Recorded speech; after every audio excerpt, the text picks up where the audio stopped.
ಮಹಿಳೆಯರ ಮತದಾನ ಎಲ್ಲ ಕಡೆ ಜಾಸ್ತಿ ಇದೆ, ನಾವು ಕನಿಷ್ಠ 20 ಸೀಟು ಗೆಲ್ಲಬೇಕು, ಗೆಲ್ಲುತ್ತೇವೆ ಅಂತ ಹೇಳಿ ಬೆಂಗಳೂರಿನಲ್ಲಿ ಸಚಿವ ಎಂ ಬಿ ಪಾಟೀಲ್ ಸ್ಟೇಟ್ಮೆಂಟ್ ಕೊಟ್ಟಿರುವಂತದ್ದು. ಈ ಕುರಿತ ಒಂದು ಬ್ರೇಕಿಂಗ್ ನ್ಯೂಸ್ ಇದೆ, ನೋಡೋಣ.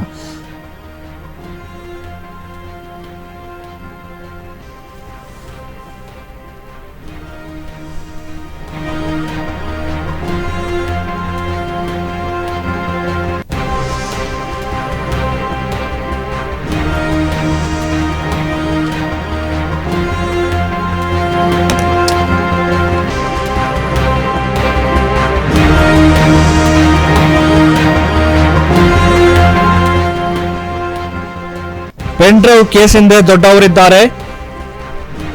ದೇವರಾಜಗೌಡ ಹೇಳಿಕೆಗೆ ಡಿಕೆಶಿ ಪ್ರತಿಕ್ರಿಯೆ ಕೊಟ್ಟಿರುವಂತದ್ದು. ರಾತ್ರಿಯೆಲ್ಲ ನಾನು ಬ್ಯುಸಿ ಇದ್ದೆ, ಪೇಪರ್ ಕೂಡ ನಾನು ನೋಡಿಲ್ಲ, ಕಡಪಗೆ ಹೋಗಿ ಬಂದ ಮೇಲೆ ಈ ಕುರಿತು ಮಾತನಾಡ್ತೀನಿ ಅಂತ ಹೇಳಿ ಬೆಂಗಳೂರಿನಲ್ಲಿ ಡಿಸಿಎಂ ಡಿಕೆ ಶಿವಕುಮಾರ್ ಹೇಳಿಕೆ ಕೊಟ್ಟಿದ್ದಾರೆ.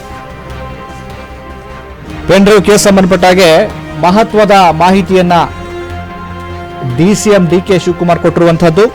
ಪೆನ್ ಡ್ರೈವ್ ಕೇಸಿಂದ ದೊಡ್ಡವರಿದ್ದಾರೆ. ದೇವರಾಜೇಗೌಡ ಹೇಳಿಕೆಗೆ ಪ್ರತಿಕ್ರಿಯೆ ಕೊಟ್ಟಿರುವಂತದ್ದು.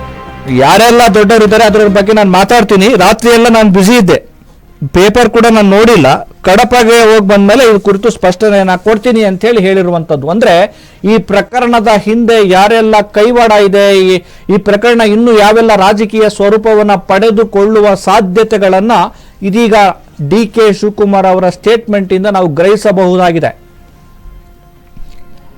ಅಲ್ಲಿ ಪ್ರತಿಪಕ್ಷಗಳು ಮಹಾನಾಯಕ ಇದ್ದಾರೆ ಅಂತ ಹೇಳಿದ್ರೆ, ಈಗ ಡಿ ಕೆ ಶಿವಕುಮಾರ್ ಒಂದ್ ರೀತಿ ಕೌಂಟರ್ ಕೊಡುವ ರೀತಿಯಲ್ಲಿ ಇದರಿಂದ ದೊಡ್ಡವರಿದ್ದಾರೆ ಅನ್ನೋ ತರದ ಸ್ಟೇಟ್ಮೆಂಟ್ ಅನ್ನ ಕೊಟ್ಟಿದ್ದಾರೆ. ಈಗಾಗಲೇ ಈ ಪ್ರಕರಣಕ್ಕೆ ಸಂಬಂಧಪಟ್ಟಾಗೆ ಮಹತ್ವದ ಟ್ವಿಸ್ಟ್ ಅನ್ನ ಕೊಡ್ತಾ ಇದ್ದಂತ ವಕೀಲ ದೇವರಾಜೇಗೌಡ ಅವ್ರನ್ನ ಈಗಾಗಲೇ ವಿಚಾರಣೆಯ ಸಂಬಂಧ ಅರೆಸ್ಟ್ ಮಾಡಿರುವಂತದ್ದು.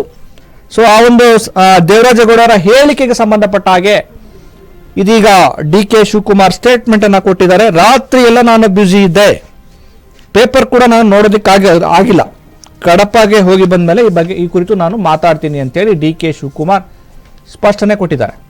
ಹೋಗಿ ಮಡಗ್ಸಿರಾಗ ಹೊರಟು ಬರಬೇಕಪ್ಪ, ನನಗೆ ಗೊತ್ತಿಲ್ಲ,